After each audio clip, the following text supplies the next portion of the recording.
Fitness expert Laurent Amzallag is a passionate motivator of people who has dedicated his career to helping all of us live our best life from a fitness perspective. He stopped by the program and joined me this week to help us all stay committed to our fitness regimen and to provide us words of affirmation as we all attempt to navigate these unparalleled and unprecedented times. I'm Kevin McShann. Let's have this conversation.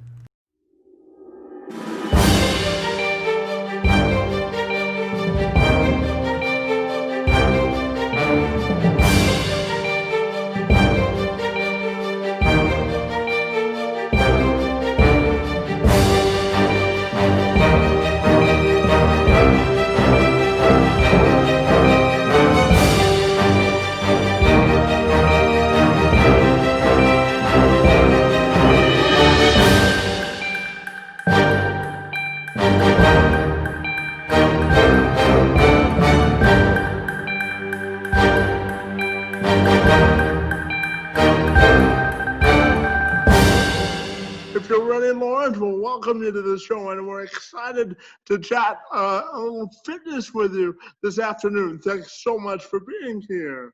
My pleasure. My pleasure. Thank you so much for having me as a guest. So when we look, you're a very high energy guy. So my first question for you is, during the times we're living in, what do you think is the secret to living your best life? I think it all comes down to balance, right? You want to have a balance in your life. You want to have a balance of, work. You want to have a balance of taking care of yourself, a balance of relationship with your family and friends and things like that.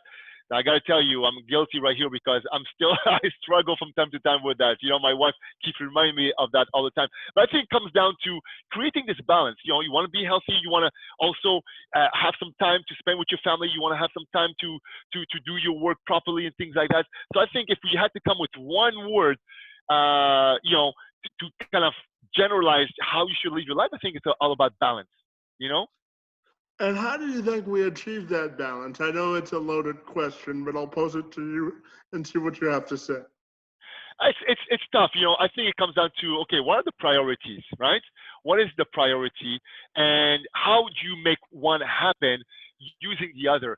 So, like, obviously, if you don't take care of yourself, if you're not healthy, if you're not eating properly, if you're not exercising, if you're not sleeping enough, you're not going to be in the right frame of mind to be able to do your job properly, to be able to be the best father or husband you can be, right?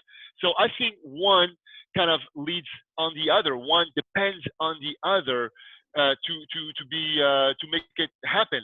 So that's why I think, like, taking care of yourself is crucial. You wanna put the time. I know a lot of people say, oh, when I have time, I'll exercise. When I have time, I'll think about my diet. No, it shouldn't be that way. It should be, you know what? You make the time for that to happen, because guess what? Being healthier will make you better at everything else in your life. Yeah, I always tell people that we prioritize and make time for the things that are important to us, right? So if fitness is important, you'll make the time to do it. Would you agree with that? Absolutely, absolutely, and I think it comes down to, creating the habit, right? I think the hardest part of doing something is creating a habit. It's like anything else. It's like brushing your teeth. I know because I have two little ones. Creating that habit of brushing their teeth is crazy. I have to run after them in the house, pin them down, and brush their teeth because that habit hasn't been made yet. But if I ask a normal adult, do you brush your teeth every day? Yeah, of course I brush my teeth because that habit has been done. Same thing with exercise. Once you create that habit, once you put that in your mind that this is what I need to do, it's going to be hard at first. Everything is hard at first before it becomes easy. But once you tell yourself, this is what I have to do, and you do it over and over, it's all about the reps. You're doing over and over, then you create that habit, and then it becomes natural, and then it becomes your new normal. And tell me, what do you think is the key to staying motivated in the age of coronavirus? I think it's about thinking what's important to you, right? When I tell people, why don't you become the best version of yourself despite what we're going through? I have this group that I coach online right now. I all of a sudden the pandemic happened and I had to switch my business, which was mostly one-on-one or groups live, to virtual. And I tell people, I said, yeah, we're going through pandemic right now. Yeah, we're going through hard times, but that's not a reason that you should say to yourself, well, you know what? I'm just going to let my fitness go. I'm just going to let my health go. There's no reason for that.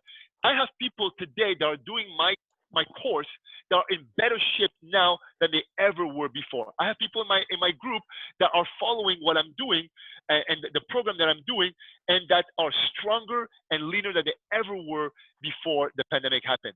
So what I'm saying is that at the end of the day, you say to yourself, you know what? Yes, we're going through a pandemic. Yes, we're going through hard times, but there's no reason for me not to be in my best shape yet. Now, since we're all primarily at homes and gyms across the country are primarily closed, what are some simple exercises we can do at home to stay in shape? you know, when it comes to exercise, when people ask me what are the best exercises, it's like asking a parent, who's your favorite kid, Yeah.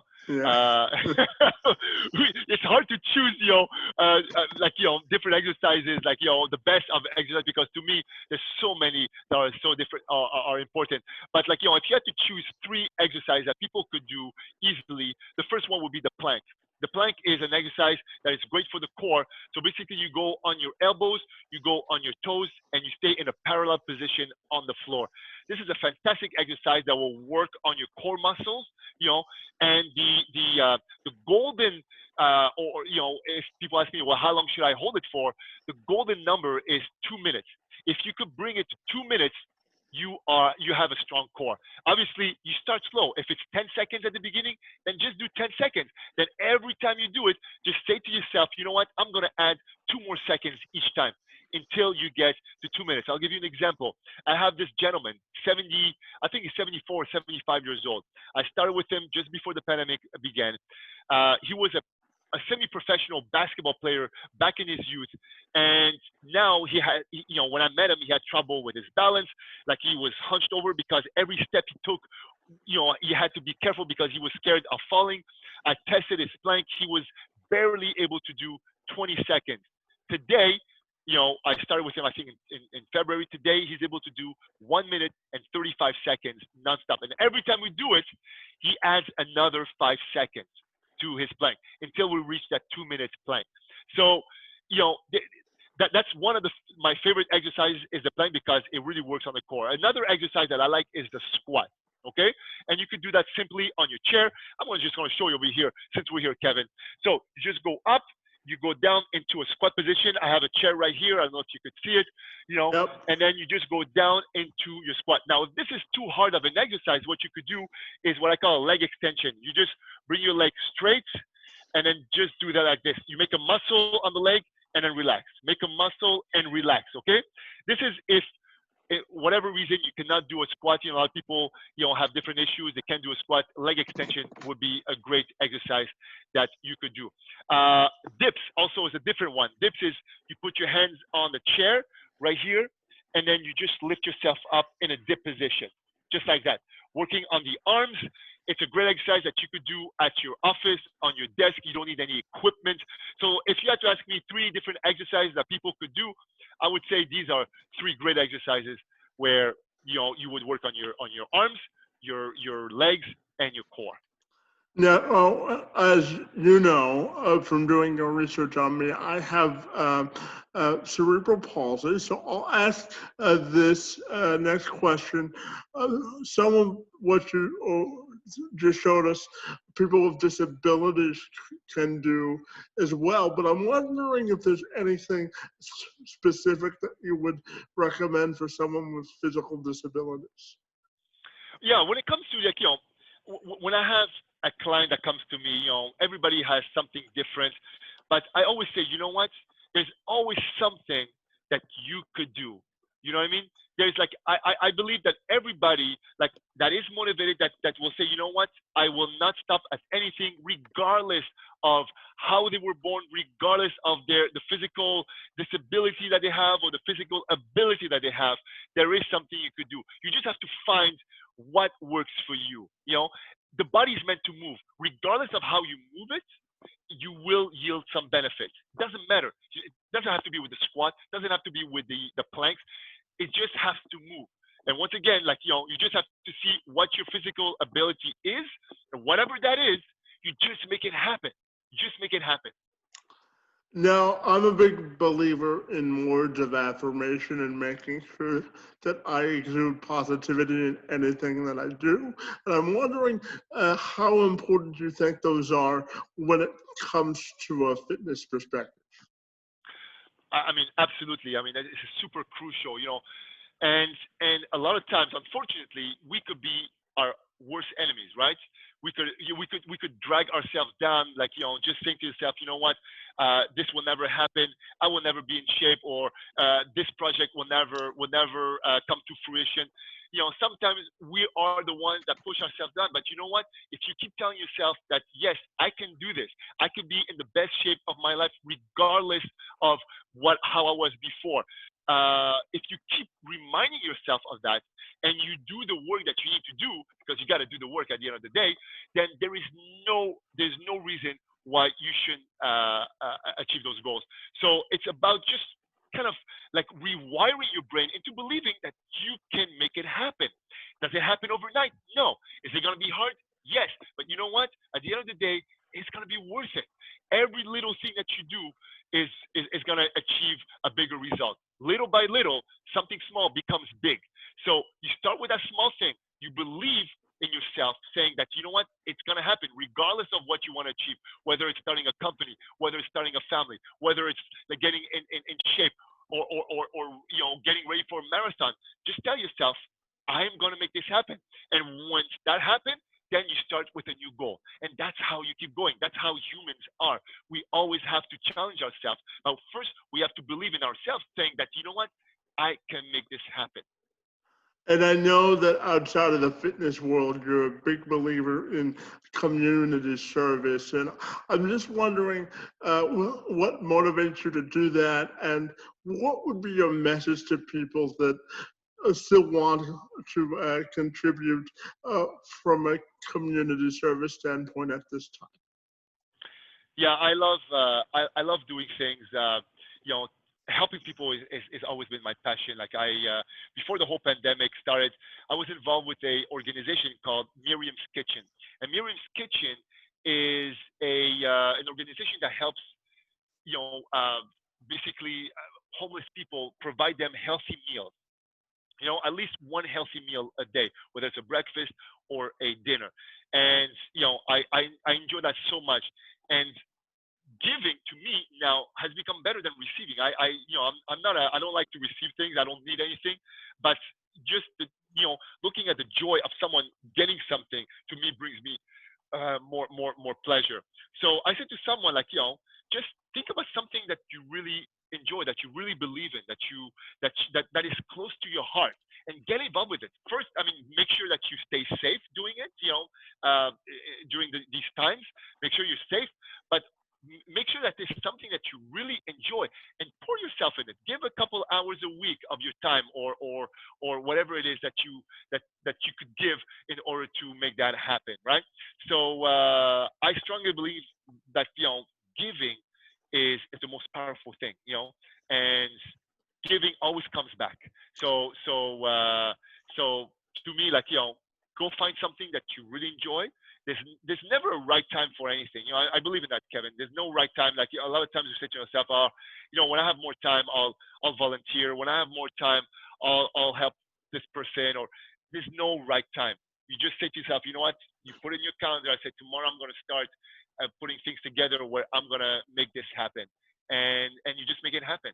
And you choose something that you really, really are passionate about, and make it happen.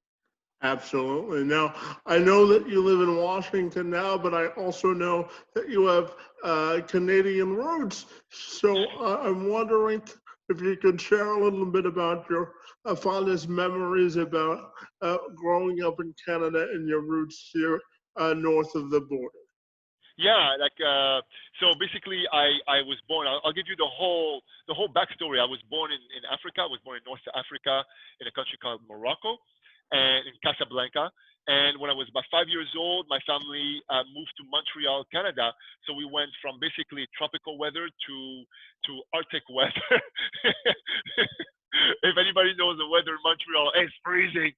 So we ended in Montreal, and obviously Montreal became my home because from year five to in my 20s, I lived in Montreal. So this is where I forged all my closest friendships, and this is where I went to school, and college, etc. So Montreal to me is a fantastic city. My wife now loves the city. My kids love going back. They see their cousins and things like that.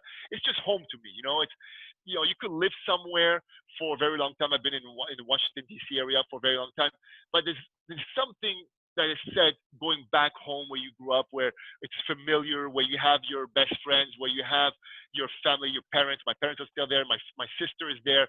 Um, there's a familiarity to the place that makes you warm, that makes you comfortable, and I loved skiing. So I used to go to a place called Mont Tremblant in Montreal. I don't know if you're familiar with this place, outside of Montreal. Beautiful, beautiful. It's very European. Some of my fondest memories going to the lake. About an hour outside. It's called the Laurentides in outside of Montreal.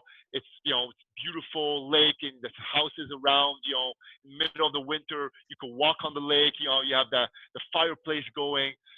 I mean, these are the memories that come to mind. Going to camps, for example, winter camps with friends.